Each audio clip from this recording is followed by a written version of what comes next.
सबसे पहला तो मेरा क्वेश्चन यही है, आप दो पद पर चयनित हुए हैं, नायब तहसीलदार और आरएफओ, दोनों में से आप किस पद को ज्वाइन करने वाले हैं? मेरा विचार आपने अपनी तैयारी के दौरान किस तरह की समस्याओं का सामना किया? सबसे बड़ी समस्या तो हमारे जीवन में ये थी कि हमारे पिताजी का डेथ हो गई थी और उनके डेथ के बाद ही हमने पीएससी की तैयारी प्रारंभ की। रिजल्ट आया, उसके बाद से आपकी लाइफ में कितना परिवर्तन देखने को मिला? अगर व्यक्तिगत रूप से बात करें तो जो एक बेरोजगारी का धब्बा होता है हाँ। वो हमारे जीवन से हट गया और डेली पढ़ाई की बात करें तो लगभग मिनिमम 10 घंटे पढ़ाई तो करते ही थे। अब मैं इंटरव्यू के ऊपर बात करना चाहूँगा। एस्पिरेंट्स यहाँ पर लंबे समय से तैयारी कर रहे होते हैं, कई बार उनका प्रीलिम्स ही नहीं निकल रहा होता है, प्रीलिम्स क्वालिफाई होता है तो मेंस रुक जाता है, मेंस क्वालिफाई होता है तो इंटरव्यू रुक जाता है। आप जब तैयारी कर रहे हैं तो अपने दिमाग में ये बना कर रखिए कि इसमें लंबा समय लग सकता है, तो सफलता निश्चित है या नहीं इसकी भी कोई गारंटी नहीं है। नमस्कार दोस्तों, कैसे हो आप सभी? उम्मीद है बढ़िया हो और आपकी तैयारी भी बहुत बढ़िया चल रही है। यदि आप सिविल सर्विस एग्जामिनेशन की तैयारी कर रहे हैं या करने का सोच रहे हैं तो थोड़ा सा ठहरिए। एमपीपीएससी में जो सिविल की तैयारी कर रहे हैं उनकी चर्चा तो हम करेंगे ही, लेकिन जो फॉरेस्ट की तैयारी कर रहे हैं, जो साथ में सिविल और फॉरेस्ट दोनों की तैयारी कर रहे हैं, उनके लिए सबसे बड़ा कन्फ्यूज़न का कारण ये हो जाता है कई बार कि हम दोनों में से किस एग्ज़ाम को प्राथमिकता दें या दोनों को साथ लेकर क्या चला जा सकता है। तो आज हमारे साथ एक ऐसे ही व्यक्ति हैं जिनका नाम है ज्ञानेंद्र प्रसाद जी। इन्होंने एमपीपीएससी 2021 में सिविल में नायब तहसीलदार का पद और फॉरेस्ट में आरएफओ का पद प्राप्त किया है। तो आप इस बात को समझिए कि इस एग्ज़ाम के दोनों पेपर्स जो सिविल और फॉरेस्ट वाले हैं उनको एक साथ मैनेज किया जा सकता है। तो आइए समझते हैं इनकी इस रणनीति के बारे में और एमपीपीएससी के उन सीक्रेट्स के बारे में जिनसे इस एग्ज़ाम को क्वालिफाई किया जा सकता है। तो चलिए शुरू करते हैं। सुमित इनसाइट्स के इस एपिसोड में आपका बहुत बहुत स्वागत है। इसके साथ ही एमपीपीएससी 2021 में सिविल में नायब तहसीलदार का पद और फॉरेस्ट में आरएफओ का पद प्राप्त करने की बहुत बहुत शुभकामनाएं। Thank you sir. सबसे पहला तो मेरा क्वेश्चन यही है कि आप दो पद पर चयनित हुए हैं जी। तो इनमें से नायब तहसीलदार और आरएफओ दोनों में से आप किस पद को ज्वाइन करने वाले हैं? सर मेरा विचार नायब तहसीलदार पद को ज्वाइन करने का है। इसका एक कारण ये है कि नायब तहसीलदार एक सामान्य प्रशासन का पद है और इसमें पब्लिक डीलिंग की ये जॉब है। इसमें हमें पब्लिक से इंटरेक्शन करने का ज़्यादा अवसर मिलेगा और मेरा इंटरेस्ट भी इसी पद को लेकर है। और जहाँ तक बात आरएफओ की है तो वो भी एक अच्छा पद है, लेकिन उसका दायरा थोड़ा सीमित हो जाता है और नायब तहसीलदार का जो दायरा है वो काफ़ी बड़ा है, इसलिए मैं इसी पद को ज्वाइन करना चाहूँगा। ओके, तो एक ये है कि जैसे रिजल्ट आया उसके बाद से आपकी लाइफ में कितना परिवर्तन देखने को मिला है? अगर व्यक्तिगत रूप से बात करें तो जो एक बेरोजगारी का धब्बा होता है हाँ। वो हमारे जीवन से हट गया बिल्कुल। और साथ ही साथ जो तनाव होता है, मानसिक तनाव, वो भी लगभग दूर ही हो गया है। और सामाजिक रूप से बात करें तो समाज में प्रतिष्ठा हुई है, लोगों का नज़रिया चेंज हो गया हमारे प्रति। बिल्कुल और सम्मान भी बढ़ा है हमारा। बिल्कुल। तो सबसे पहले तो मैं आपसे ये भी पूछना चाहूँगा कि आपका एजुकेशनल बैकग्राउंड क्या रहा? हमारी जो स्कूलिंग है वो हमने अपने गांव से ही की है 12 तक, और जो स्कूलिंग है वो सरस्वती स्कूल से हुई है। उसके बाद हमने इंजीनियरिंग किया है मेनिट भोपाल से कंप्यूटर साइंस में। और तभी हमने विचार कर लिया था कि मुझे सिविल सर्विसेज में जाना है और हमने लगभग 3rd ईयर से ही सिविल सर्विसेज की तैयारी स्टार्ट कर दी थी। तो आपके पुराने अटेम्प्ट के बारे में या आपका ये कौन सा अटेम्प्ट था, थोड़ा सा बताइए। एमपीपीएससी का ये मेरा तीसरा अटेम्प्ट था। 2019 हमने पहला अटेम्प्ट दिया था जिसमें हमारा प्रीलिम्स क्वालिफाई नहीं हो पाया था। फिर हमने 2020 दिया जिसमें इंटरव्यू तक हम गए थे, फाइनल सिलेक्शन नहीं हो पाया था। इसके बाद ये 21 का जिसमें हमारा फाइनल चयन हुआ है, ये हमारा तीसरा अटेम्प्ट था। और ये सौभाग्य है मेरा कि इसमें फॉरेस्ट और सिविल दोनों में ही चयन हुआ है। बिल्कुल। तो आपने अपनी तैयारी कहाँ से की, मतलब आपने कहाँ से मार्गदर्शन प्राप्त किया या कोई कोचिंग का सहारा लिया था या फिर सेल्फ स्टडी की थी? हमारी सिविल सर्विसेज की तैयारी है जो है वो दिल्ली से प्रारंभ हुई है। हमने यूपीएससी की तैयारी प्रारंभ की थी 19 में कॉलेज के बाद से ही हम चले गए थे, तो हमने 1 साल वहाँ तैयारी की। उसके बाद कुछ ऐसी परिस्थितियाँ आ गई कि मुझे यूपीएससी की तैयारी छोड़कर एमपीपीएससी की तैयारी करना पड़ा। तो वहीं हमने कोचिंग की थी। पर्टिकुलर एमपीपीएससी के लिए हमने कोई कोचिंग ज्वाइन नहीं किया है और सेल्फ स्टडी के द्वारा ही हमने तैयारी की एमपीपीएससी की। एस्पिरेंट्स का एक ये भी सवाल होता है, उनमें क्यूरियोसिटी होती है कि जो सिलेक्टेड लोग हैं आखिर वो पढ़ते कितने हैं। तो आप कितने घंटे पढ़ते थे, या आपका मैं पूछूं तो डेली रूटीन क्या होता था? डेली रूटीन की बात करें तो मेरा जो है तो मैं सिर्फ पढ़ाई करता था और पढ़ने के साथ साथ थोड़ा बहुत यदि मन नहीं लग रहा है तो कहीं घूमने निकल जाते थे, लेकिन मेन फोकस हमारा जो है वो पढ़ाई पे ही होता था। और डेली पढ़ाई की बात करें तो लगभग मिनिमम 10 घंटे पढ़ाई तो करते ही थे। और यदि एग्ज़ाम पास में आ रहा है, जैसे प्रीलिम्स है या मेंस है, तो थोड़ा समय ज़्यादा ले सकते थे, 10 या 12 घंटे इतना पढ़ाई करते थे। तो सुबह से शाम तक एक ही काम है? सिर्फ एक ही काम, पढ़ाई, खाना और सोना। बिल्कुल। तो एस्पिरेंट्स के लिए जो सिविल सर्विस एग्ज़ाम की तैयारी करने का सोच रहे हैं, तो सबसे सही टाइम क्या है कि जब वो अपनी सिविल सर्विस तैयारी को शुरू कर सकते हैं? मेरा मानना है कि आप अपनी तैयारी कॉलेज से ही स्टार्ट कर सकते हैं। यदि आप ग्रेजुएशन कर रहे हैं तो वहीं से आप धीरे धीरे कुछ चीज़ों को सबसे पहले आप सिलेबस वही पढ़िए, और जितना आप कॉलेज के दौरान तैयार कर सकते हैं आप उतनी तैयारी स्टार्ट कीजिए। उसके बाद यदि आपका कॉलेज हो गया, ग्रेजुएशन हो गया, उसके बाद 1 साल के बाद आप फुल तैयारी आप कर लीजिए। बिल्कुल। तो लगातार पढ़ने से कभी स्ट्रेस भी होता रहा होगा आपको? जी। तो उस स्ट्रेस को मैनेजमेंट करने के लिए आप क्या करते थे? स्ट्रेस को मैनेज करने का सबसे तरीका ये होता है कि जो आपकी हॉबी है आप उस पर ध्यान दे सकते हैं। जैसे मेरी हॉबी थी खाना बनाना, तो मैं खाना बना लेता था और फिर लोगों को सर्व भी करता था, जिससे थोड़ा मन भी शांत हो जाता था और पढ़ाई से और थोड़ा स्ट्रेस भी शांत हो जाता था। सोशल मीडिया वर्तमान में बहुत ज़्यादा प्रचलन में है, तो सोशल मीडिया पर आप कितना एक्टिव रहते थे, और जो एस्पिरेंट्स हैं उनके लिए आप क्या सुझाव देना चाहेंगे? यदि सोशल मीडिया का आप पॉजिटिव यूज कर रहे हैं तो सही है। जहाँ तक मेरा मानना है तो हमने सोशल मीडिया से पूर्णतः दूरी बना ली थी। पूर्णतः जब तो हम तैयारी कर रहे थे उस दौरान सोशल मीडिया का एक भी यूज नहीं किया है। हाँ, सिलेक्शन के बाद ज़रूर हमने सोशल मीडिया का यूज करना प्रारंभ कर दिया है। और यदि कोई यूज करता है सोशल मीडिया का तो करे, कोई समस्या नहीं है, बस ओवर टाइम नहीं करना चाहिए कि ज़्यादातर टाइम हम पढ़ाई की बजाय सोशल मीडिया में कर रहे हैं, तो ये फिर आपके तैयारी को इफेक्ट करेगा। बिल्कुल। आप चीज़ों को किस तरह से याद करते थे ताकि माइंड में लंबे समय तक हम जो है डाटा को रख सकें? पढ़ाई करने का तरीका क्या होता था आपका? मेरा पढ़ने का तरीका ये था कि सबसे पहले मैं कोई सब्जेक्ट है, जैसे आप हिस्ट्री लीजिए या ज्योग्राफी, तो मैं उसको समझने की कोशिश करता था। पहले आप उस टॉपिक को समझिए, यदि आपको वो समझ में आ गया तो उसके जो की वर्ड्स हैं, की पॉइंट्स हैं, आप उसको याद कर लीजिए। जब आप की पॉइंट्स आपको याद हो जाएंगे तो कोई सा भी क्वेश्चन आएगा तो आप उसको डील कर सकते हैं। तो समझना के साथ साथ आपको याद करना भी जरूरी है, रटना जिसको कहें, जिसको रटना बोलते हैं। बिल्कुल। ये बोलते हैं कि जैसे आपको रटना है कि समझना है, आपको समझना भी है, साथ में कीवर्ड्स को याद भी करना है, तभी आप मेंस में आंसर लिख पाएंगे। नहीं तो आपको वर्ड्स भूल जाएंगे और आपका आंसर अधूरा रह जाएगा।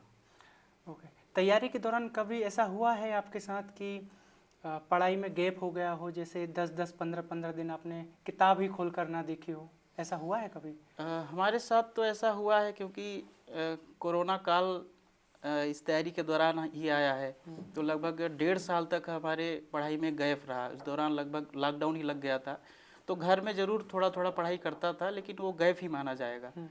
और जो हमारी पूर्णतः तैयारी जो हमने कंप्लीट स्टार्ट की है वो कोरोना के बाद से स्टार्ट की है। तो जब आप पूर्णतः जैसे आपने तैयारी कोरोना के बाद स्टार्ट की, तो उस दौरान कभी ऐसा हुआ है कि 15-15 दिन बुक्स ही ना खोली हो, या फिर आप कहीं घूमने चले गए हो, तो वो जो गैप है वो कभी ऐसा हुआ है? नहीं, ऐसा नहीं हुआ है कभी। इस सिविल सर्विसेज के लिए सबसे ज़रूरी होता है कंटिन्यूटी। बिल्कुल।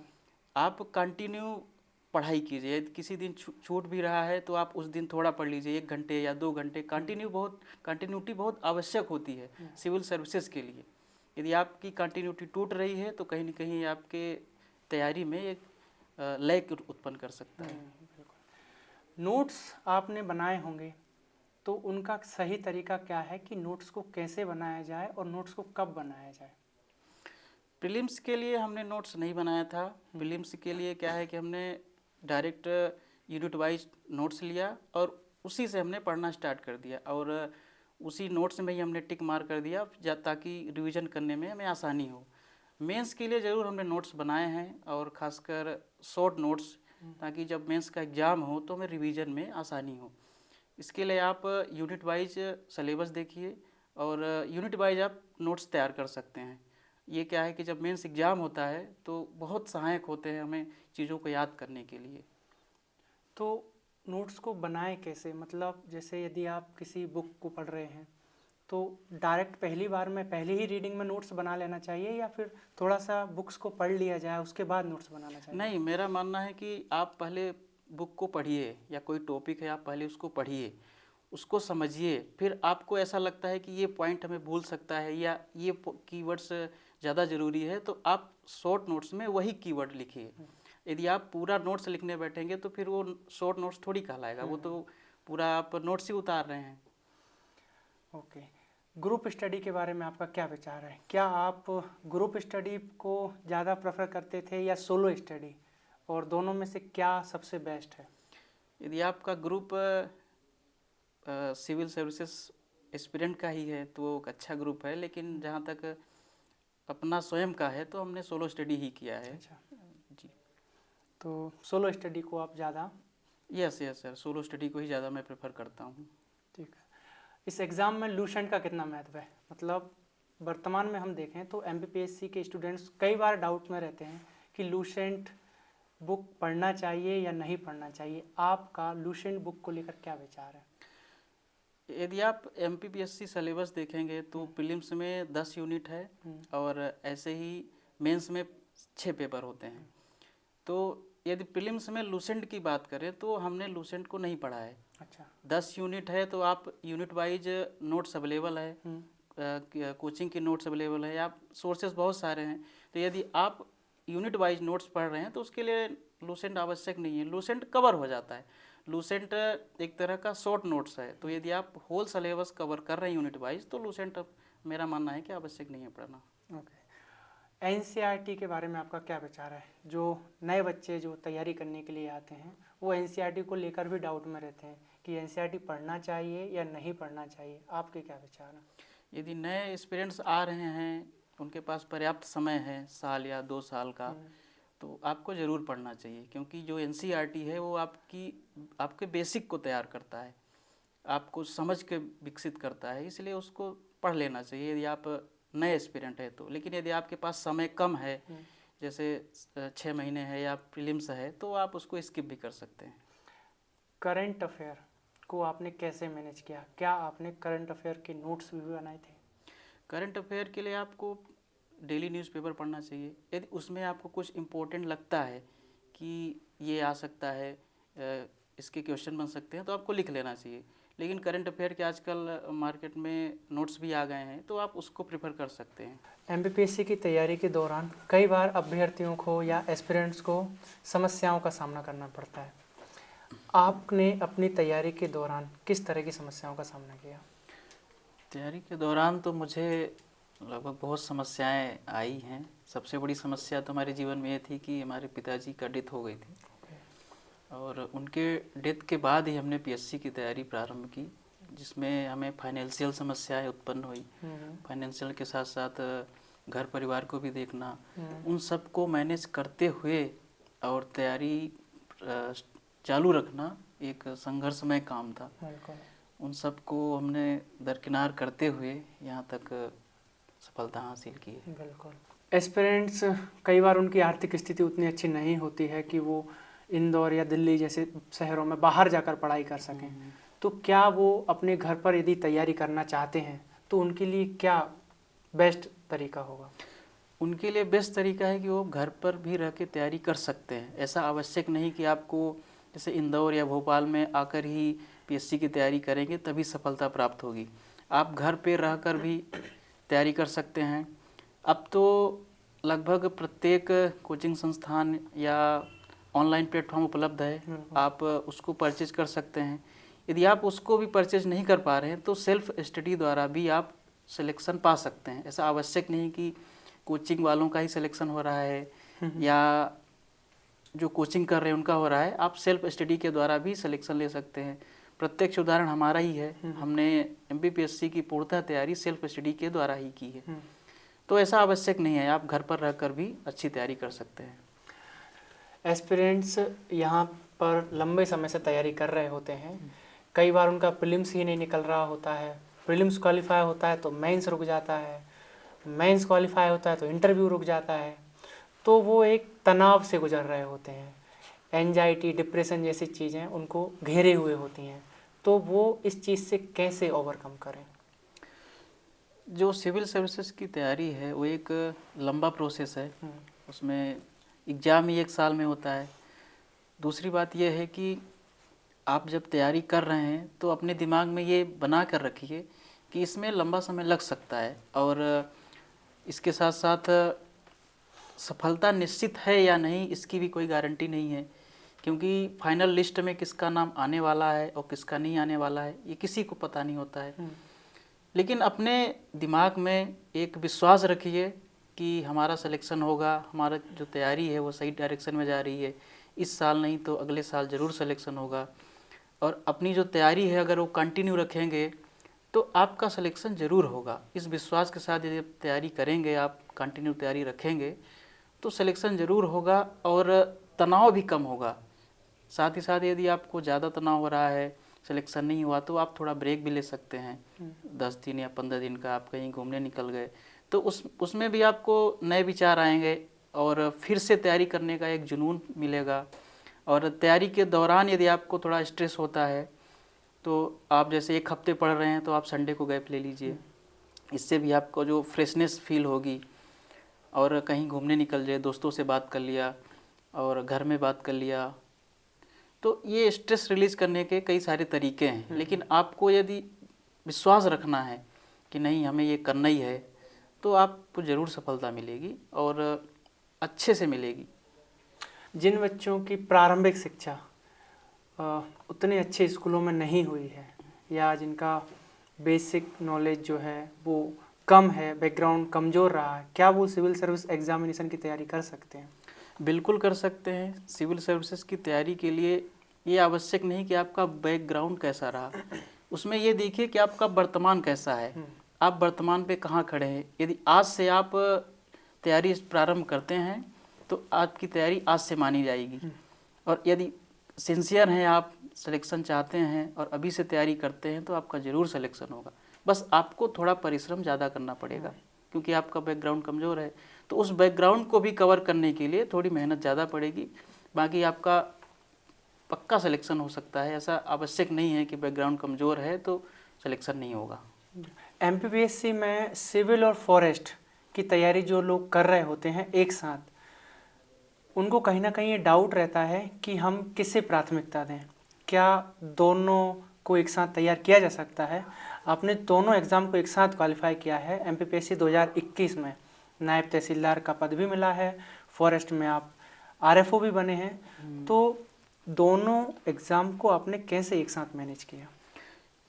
जो प्रीलिम्स का एग्ज़ाम है तो सिविल और फॉरेस्ट दोनों के लिए एक ही एग्ज़ाम होता है, तो बस फॉरेस्ट के लिए आपको ये करना होता है कि आपका जो CSET है उसके लिए अलग से तैयारी करनी होती है। तो आप CSET का जो मैथ है, रीजनिंग है, हिंदी है, आप उसको अच्छे से तैयार कर लीजिए। यदि आपका वो तैयार है तो सिविल और फॉरेस्ट दोनों का प्रीलिम्स क्लियर हो जाएगा। इसके बाद मेंस की बारी आती है तो सिविल का अलग मेंस हो जाता है, फॉरेस्ट का अलग हो जाता है।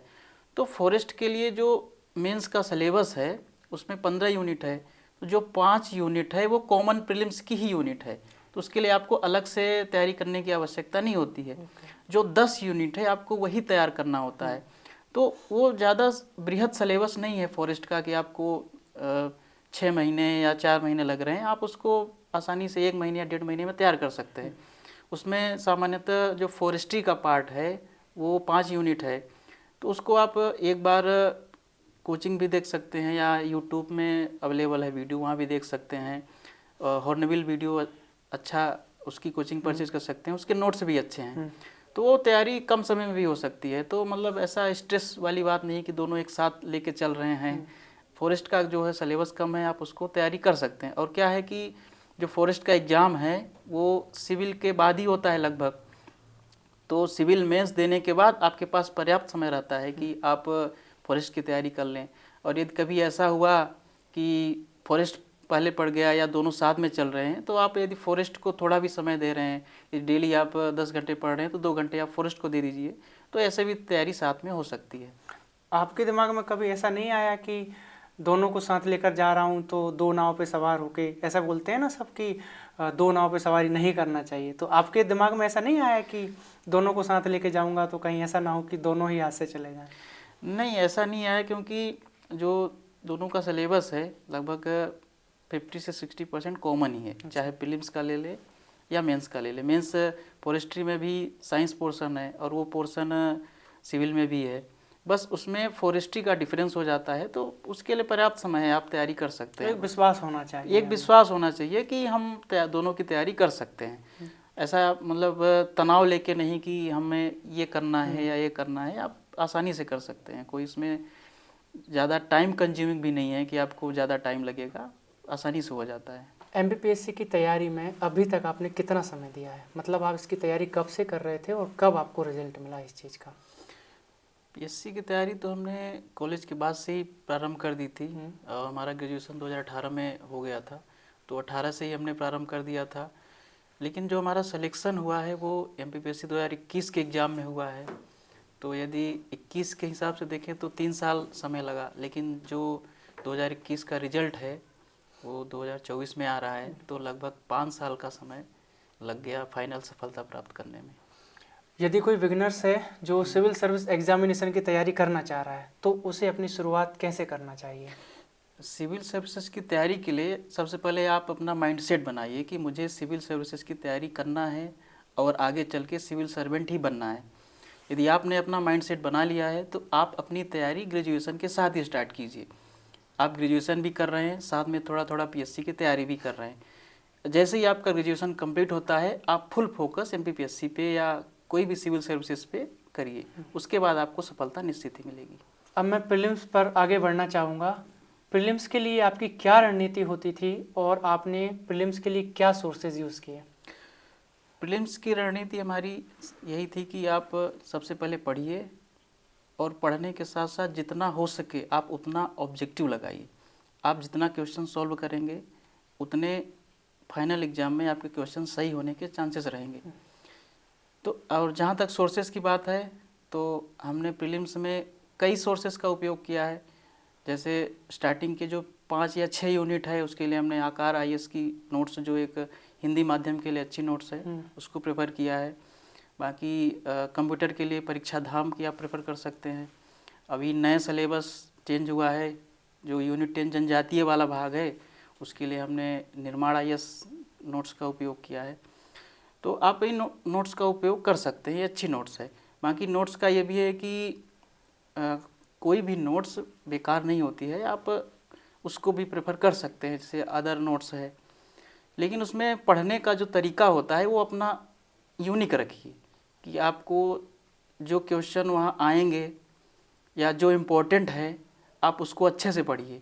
और सबसे बड़ी बात यह है कि आप जो एमपी का पोर्शन है, एमपी से लगभग 40 या 50 क्वेश्चन आते हैं, तो आप एमपी को इतना स्ट्रॉन्ग कीजिए कि उसके क्वेश्चन गलत होने के चांसेस बहुत कम हों। यदि आपके 40 क्वेश्चन में से 35 से 38 क्वेश्चन सही हो रहे हैं तो आप ये मान सकते हैं कि आपका जो एमपी है वो स्ट्रॉन्ग है। तो और इसके बाद फिर जो मेन सब्जेक्ट जैसे हिस्ट्री है, ज्योग्राफी है, आप उसको अच्छे से पढ़िए, क्योंकि ज्योग्राफी और हिस्ट्री स्कोरिंग सब्जेक्ट होते हैं। इसके बाद आप जितना हो सके ऑब्जेक्टिव लगाइए, यही है प्रीलिम्स क्वालिफाई करने का तरीका। बिल्कुल। एग्ज़ाम से जैसे एग्ज़ाम का नोटिफिकेशन आया तो एस्पिरेंट्स को नोटिफिकेशन या एग्ज़ाम की डेट से कितने समय पहले कंप्लीट फिल्म्स पर फोकस हो जाना चाहिए? मेरा मानना है कि नोटिफिकेशन से पहले आपका प्रीलिम्स का सिलेबस कंप्लीट होना चाहिए। यदि नोटिफिकेशन आया है उसके बाद लगभग 1 या 2 मंथ का यदि समय मिल रहा है तो उस टाइम में आपको सिर्फ रिवीजन करना है। रिवीजन के साथ साथ जितना हो सके आपको ऑब्जेक्टिव लगाना है। ऑब्जेक्टिव के लिए आप टेस्ट सीरीज़ भी प्रेफर कर सकते हैं। तो कितना महत्व है टेस्ट सीरीज का? यदि कोई एस्पिरेंट्स है तो उसको लगभग कितने टेस्ट लगा लेना चाहिए? क्या उसे टेस्ट डेली लगाना चाहिए या फिर कुछ गैप में लगाना चाहिए? नहीं, टेस्ट डेली तो मैं प्रेफर नहीं करूँगा। डेली में फिर क्या है, आपको क्वेश्चन लगाने में ज़्यादा टाइम जा सकता है। तो आप रिवीजन कीजिए। रिवीजन के साथ साथ आप दूसरे दिन या 4 दिन के गैप में भी टेस्ट लगाइए, वो सही रहेगा। क्योंकि रिवीजन भी इम्पोर्टेंट होता है प्रीलिम्स और मेंस दोनों के लिए ही। एस्पिरेंट्स के मन में रिवीजन को लेकर भी बहुत डाउट होता है। उन्हें ऐसा लगता है कि हम यदि चीज़ों को रिवीजन कर रहे हैं तो कहीं ना कहीं टाइम वेस्ट कर रहे हैं, तो बजाय रिवीजन के हम कुछ नया पढ़ लेते हैं। तो रिवीजन कितना इम्पोर्टेंस रखता है? पीएससी में सिलेक्शन के लिए रिवीजन बहुत इम्पोर्टेंट है। बिना रिवीजन के आप न प्रीलिम्स क्वालिफाई कर सकते हैं, न ही मेंस क्वालिफाई कर सकते हैं। और सबसे बड़ी बात यह है कि आप अपने नोट्स जो है उसको मत चेंज कीजिए। आपने जो प्रेफर किया है उसी को बार बार पढ़िए, उसी को रिवीजन कीजिए। जितनी बार हो सकता है आप उतनी बार रिवीजन करेंगे, उतना अच्छा आंसर आप मेंस में लिख पाएंगे। यदि आप नए सोर्स पे जाएंगे या नई चीज़ों को पढ़ेंगे तो जो आप पुरानी चीज़ें पढ़ चुके हैं उसको कितना याद रख पाएंगे, उसको लंबे समय तक याद रखना मुश्किल हो जाएगा। इसलिए आप एक ही नोट्स चूज कीजिए और इसको बार बार रिवीजन कीजिए। यही सफलता का मंत्र है प्रीलिम्स और मेंस दोनों के लिए। ओके। एस्पिरेंट्स में एक बड़ी संख्या उनकी भी है जो प्रीलिम्स में कहीं ना कहीं एक क्वेश्चन से बाहर हो जाते हैं, 2 क्वेश्चन से बाहर हो जाते हैं। तो उनके लिए क्या उपाय है जिससे ये जो इतने माइनर गैप से वो जो बाहर हो रहे हैं वो सिलेक्ट हो जाए प्रीलिम्स में? जहाँ तक मैंने देखा है तो वैसे बच्चे बाहर हो रहे हैं 1 या 2 मार्क्स से जिनके सिंपल क्वेश्चन गलत हो रहे हैं। जो सिंपल क्वेश्चन है या जो सबसे बन रहे हैं, यदि आपके वो क्वेश्चन गलत हो रहे हैं, जिसको सिली मिस्टेक्स बोलते हैं, यदि आपके 4 या 5 क्वेश्चन सिली मिस्टेक से गलत हो गए तो आप ऑलरेडी बाहर हो जाते हैं। तो आप प्रयास कीजिए कि जो सिंपल क्वेश्चन है वो हमारे ना गलत हों। कैसे भी करके, चाहे वो एमपी के हों, हिस्ट्री के हो या ज्योग्राफी के हो, किसी भी सब्जेक्ट के हों, आप उसको ट्रिक बनाकर या कैसे भी करके आप उसको याद रखिए, ताकि जो फाइनल एग्ज़ाम है वहाँ पे हमारे सिली मिस्टेक्स कम हो या ना के बराबर हो। यदि आप उस पर ध्यान दे लेंगे तो आपका प्रीलिम्स 1 या 2 मार्क्स से कभी नहीं रुकेगा।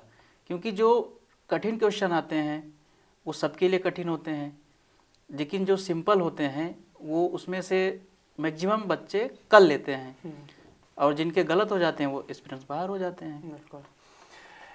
एस्पिरेंट्स में एक वर्ग उनका भी है जो टेस्ट पेपर जाते हैं प्रीलिम्स का देने, उसमें अच्छा स्कोर आ रहा होता है, और जब मेन एग्ज़ाम होता है, जब वो फाइनल मतलब प्रीलिम्स का एग्ज़ाम देने जाते हैं तो उसमें वो क्वालिफाई नहीं कर पाते या नंबर उसमें बहुत कम आते हैं। तो वो कैसे उस चीज़ को मैनेज करें?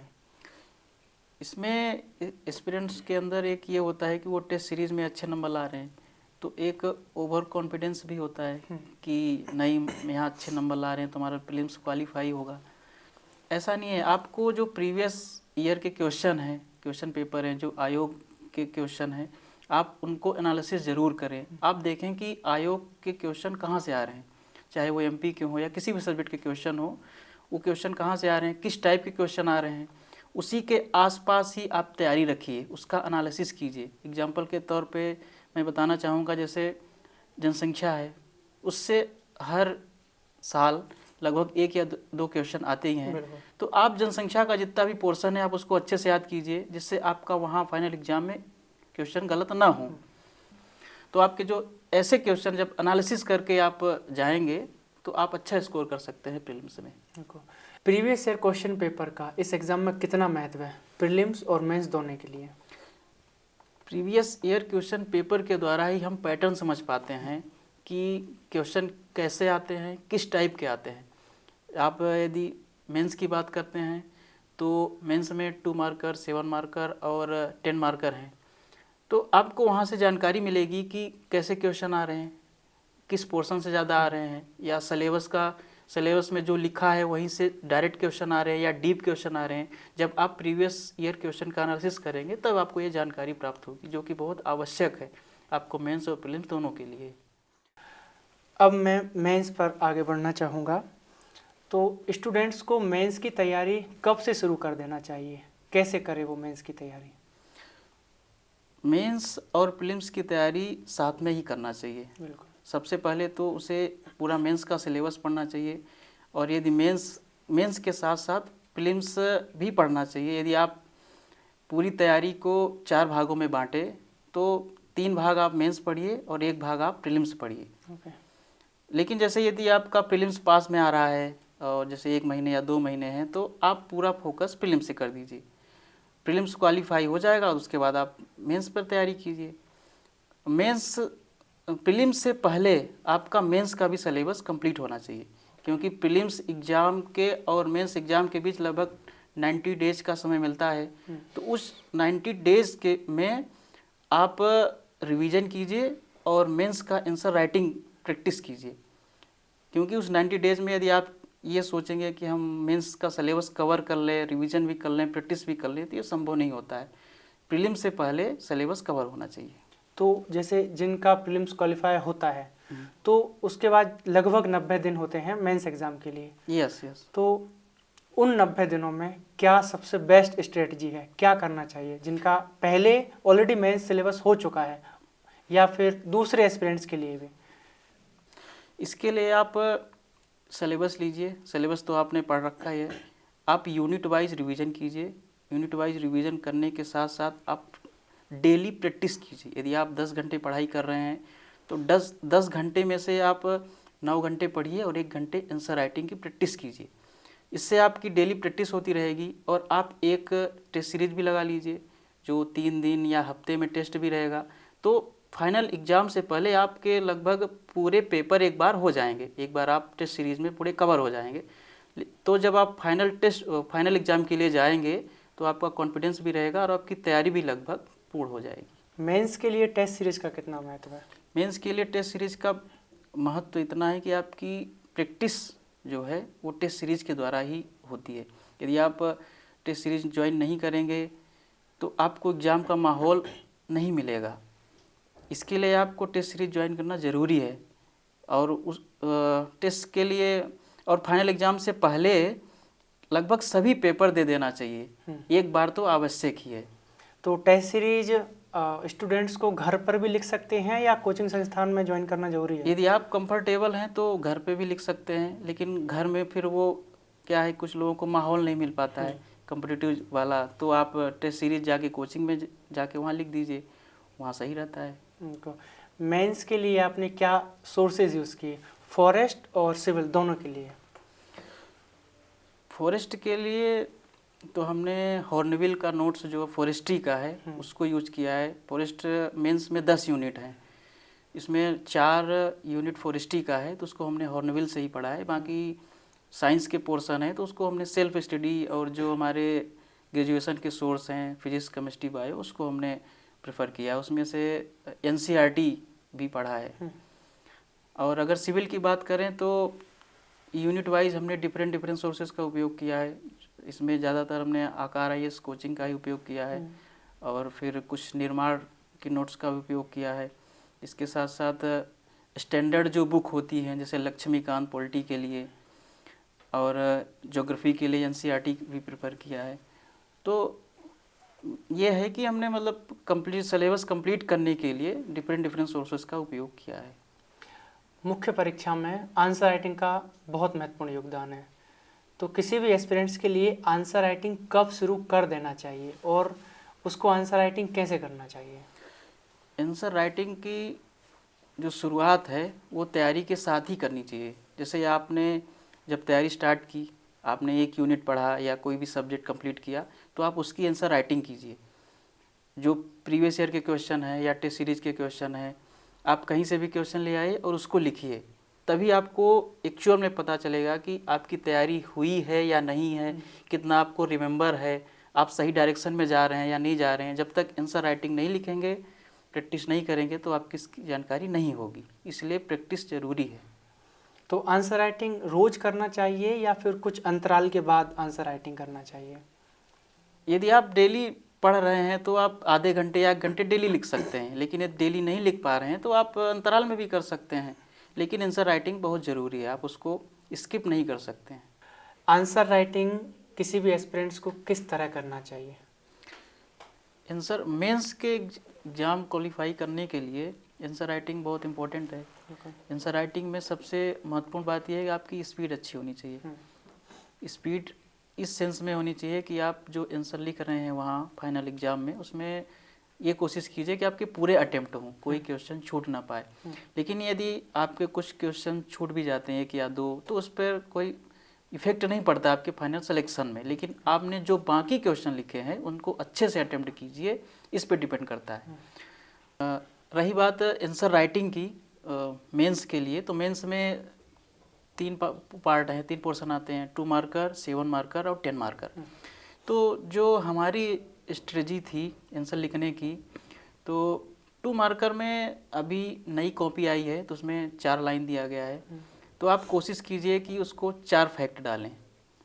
यदि 4 फैक्ट आप नहीं डाल पा रहे हैं तो उसमें 2 फैक्ट मिनिमम होने ही चाहिए।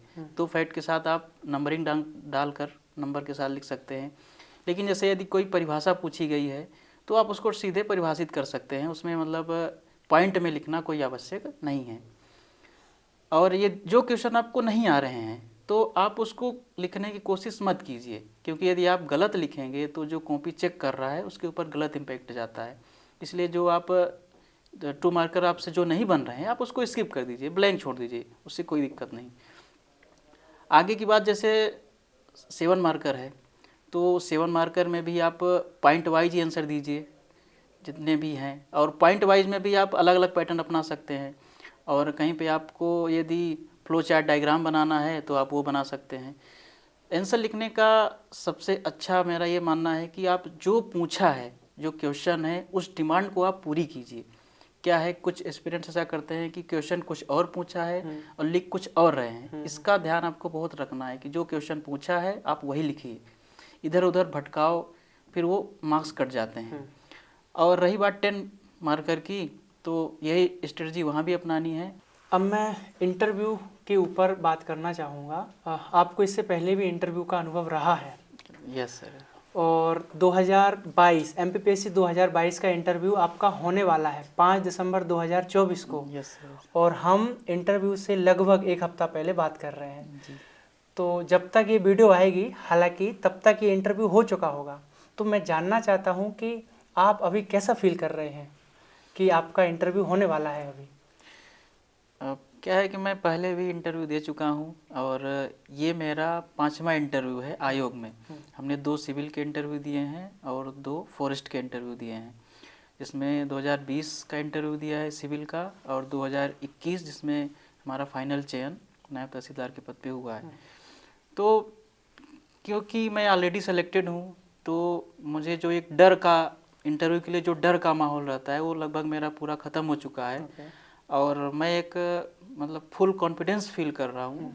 और मेरा ये है कि बस जाके वहाँ इंटरव्यू देना है, इसमें कोई झिझक या डर जैसा कोई बात ही नहीं है। और जो इंटरव्यू भी एक नॉर्मल बातचीत ही है, इसमें आपका जो कॉन्फिडेंस ही चेक किया जाता है। यदि आप कॉन्फिडेंट हैं और तो आपका इंटरव्यू अच्छा जाएगा। और बस थोड़ा उसमें नॉलेज गेन कर लिए यदि आप, तो नॉलेज वैसे भी सिविल सर्वेंट के पास होता ही है। तो बस इंटरव्यू में अपना कॉन्फिडेंस के साथ अपने नॉलेज को बताना होता है, ये इंटरव्यू होता है। तो मैं कॉन्फिडेंस ही हूँ, कोई इसमें डर का बात ही नहीं है। ठीक है।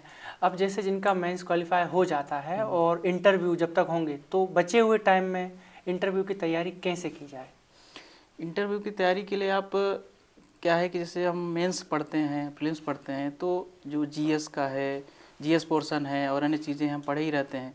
तो इंटरव्यू में के लिए आप जो व्यवहारिक जीवन है उस पर ज़्यादा ध्यान देना चाहिए। जैसे न्यूज़पेपर तो पढ़ते ही हैं, न्यूज़पेपर के साथ साथ आसपास की जो घटनाएं हैं, आसपास के जो व्यवहारिक विषय हैं उस पर ध्यान दीजिए। इससे आपका क्या है कि इंटरव्यू में नॉलेज के साथ साथ व्यवहारिक विषय भी पूछा जाता है, तो उसकी भी आपकी तैयारी होगी। और फिर आपने इंटरव्यू को तैयारी को बूस्ट करने के लिए आप मॉक इंटरव्यू दीजिए।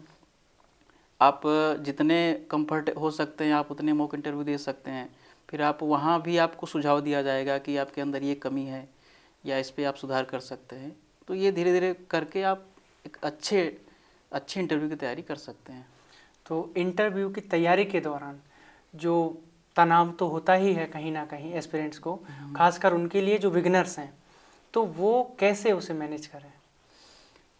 इसको मैनेज करने के लिए आप सबसे पहले तो मॉक इंटरव्यू दीजिए। यदि आप मॉक देंगे तो आपको पता चलेगा कि इंटरव्यू में कैसे उठना है, कैसे बैठना है, कैसे बोलना है। इसको ऐसा बोल सकते हैं कि आप प्रैक्टिस कर रहे हैं, और फिर बोलने का आप घर में भी प्रैक्टिस कर सकते हैं। हम ये सुझाव देंगे कि आप शीशे के सामने खड़े होके आप स्वयं अपना मूल्यांकन कर सकते हैं, आप बोल सकते हैं। तो आपको अपने एक्सप्रेशन देखने को मिलेंगे और कैसा बोल रहे हैं ये भी अपने को देखने को मिलेगा। इसके द्वारा भी आप इंटरव्यू की तैयारी को बूस्ट कर सकते हैं। इंटरव्यू के दौरान किसी भी एस्पिरेंट्स का बिहेवियर कैसा होना चाहिए? क्या उसे इंटरव्यू बोर्ड में मेंबर्स के सामने 100% जेन्युइन होना चाहिए या थोड़ा बहुत कहीं ऊपर नीचे कर सकते हैं? इंटरव्यू का जो बोर्ड है, आप जैसे ही इंटर करेंगे तो वहाँ एकदम मित्रवत माहौल होता है। ऐसा लगेगा कि हम अपने परिवार के लोगों के साथ बैठे हुए हैं और उनसे बात कर रहे हैं। तो आपका जो नेचुरल बिहेवियर है या जो आप जेन्युइन हैं आप वही रखिए। वहाँ बनावटी ज़्यादा देर तक आप नहीं हो सकते हैं। जो आपका नेचुरल बिहेवियर है आप वही रखिए, वही उन्हें अच्छा भी लगता है और वही आपको मार्क्स भी दिलाता है। इसलिए आप जेन्युइन रहिए, कोई बनावटी बनने की कोई ज़रूरत नहीं है। आपने पहले इंटरव्यू दे चुके हैं, तो उनमें आपका अनुभव कैसा रहा? उसमें अनुभव हमारा ठीक ही था। 2020 में हमने इंटरव्यू दिया, अच्छा गया था, फाइनल सिलेक्शन नहीं हो पाया। लेकिन 2021 में हमारा सिविल और फॉरेस्ट दोनों में सिलेक्शन हुआ है और इंटरव्यू के मार्क्स भी हमारे अच्छे ही रहे हैं। तो अच्छा ही अनुभव था। तो कुछ क्वेश्चन ऐसे भी रहे होंगे जो आपसे नहीं बने होंगे, आपने सॉरी बोला होगा। बिल्कुल ऐसे क्वेश्चन हुए हैं, पर वो इंटरव्यू ये इस पे डिपेंड नहीं करता कि आपने कितने आंसर दिए हैं। इंटरव्यू इस पे डिपेंड करता है कि आपने जितने भी आंसर सही दिए हैं या दिए हैं उसको किस कॉन्फिडेंस के साथ दिए हैं, आपका प्रेजेंटेशन कैसा था, ये वहाँ ज़्यादा चेक किया जाता है।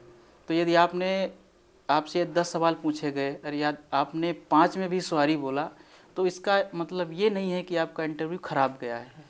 आप 5 क्वेश्चन का आंसर दे के भी अच्छा इंटरव्यू दे सकते हैं, अच्छा इंटरव्यू जा सकता है। तो वहाँ ये डिपेंड नहीं करता कि आप कितने आंसर दिया, कितनी बार सॉरी बोले। जो क्वेश्चन आपको नहीं आ रहा है उसके लिए उन्हें माफ़ी मांग लीजिए कि सॉरी सर में नहीं आता है। तो एक क्वेश्चन ये भी होता है, जैसे एस्पिरेंट्स अपनी तैयारी करते हैं, उनका मेंस क्वालिफाई हो जाता है, तो जब वो अपना डेफ भर रहे होते हैं तो उसमें एक हॉबी का भी ऑप्शन आता है, और कई स्टूडेंट्स को फिर ये भी नहीं पता होता है कि हमारी हॉबी क्या है, अचानक से कि हॉबी कहाँ से आए, तो उसको वो कैसे फिल करें? हॉबी एक इम्पोर्टेंट पार्ट होता है इंटरव्यू के लिए, और हॉबी से क्वेश्चन भी पूछे जाते हैं काफ़ी। तो हॉबी के लिए आपकी जो जेन्युइन हॉबी है आप उसको तैयार कीजिए। जैसे किसी का क्रिकेट है तो आप क्रिकेट को इतनी अच्छी तरह से तैयार कीजिए कि कोई सा भी क्वेश्चन हो आप उसको डील कर सकें। या फिर यदि आपकी हॉबी क्रिकेट नहीं है या कोई दूसरी हॉबी है तो आप नई हॉबी भी बना सकते हैं। ऐसा नहीं कि आपकी हॉबी नहीं है या किसी की कोई हॉबी नहीं है तो आप हॉबी बना सकते हैं। अंतर यह है कि आप उस हॉबी को अच्छे से तैयार कीजिए, उसको फील कीजिए। इंटरव्यू बोर्ड्स में जाने से पहले आप उसकी अच्छे से तैयारी कर लीजिए। तो उसमें कोई ज़्यादा वो करने की बात नहीं है कि नहीं मेरी हॉबी ये नहीं है, वो नहीं है तो हम कैसे करेंगे। आप अच्छे से तैयार कर सकते हैं, उसमें कोई मतलब तनाव वाली बात नहीं है। इंटरव्यू में, जैसे इंटरव्यू जो स्टूडेंट्स दे रहे होते हैं उनके अंदर ऐसा फील आता है कि हमारी अभी तैयारी नहीं हुई है, थोड़ा सा और वक्त मिल जाए। अभी आप ऑलरेडी सिलेक्टेड हैं, इंटरव्यू का भी अनुभव है, तो क्या अभी आपको ऐसा फील हो रहा है, क्योंकि 1 हफ्ते बाद आपका इंटरव्यू होने वाला है, तो क्या आपको अभी ऐसा फील हो रहा है कि मेरी इंटरव्यू की तैयारी हो चुकी है? सिविल सर्विस की तैयारी में ऐसा होता है कि आपकी कंप्लीट तैयारी कभी नहीं हो पाती है। आपको हमेशा ऐसा लगा रहेगा कि हमारा ये पोर्शन छूट गया है या ये पार्ट रह गया है।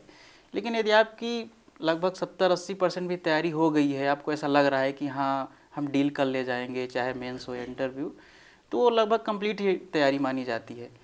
तो यदि आप ऐसा अंदर से आपको लग रहा है कि नहीं हम फुल कॉन्फिडेंस हैं, हो गई है तैयारी, तो आप बिल्कुल अच्छी तैयारी है, उसको अच्छा ही माना जाएगा, उसको कंप्लीट तैयारी ही कहेंगे। इंटरव्यू जो स्टूडेंट्स दे रहे होते हैं, कई बार उनमें एक अफवाह होती है कि जो इंटरव्यू जो बोर्ड है वो नंबर नहीं देता है। आपका क्या विचार है इस पर? नहीं, ऐसा कुछ नहीं। ये अफवाहें जो हैं वो गलत हैं कि जो बोर्ड हैं वो सभी अच्छे हैं, सभी मार्क्स देते हैं। वो आपके परफॉर्मेंस पे डिपेंड है। यदि आपका इंटरव्यू अच्छा जा रहा है तो आपको अच्छे मार्क्स मिलेंगे, लेकिन यदि आपका इंटरव्यू सही नहीं है, आपको कॉन्फिडेंस नहीं आ रहा है, तो फिर उस हिसाब से आपको मार्क्स दिए जाते हैं। इसमें ये जो अफवाह है ये गलत है। सभी बोर्ड अच्छे हैं।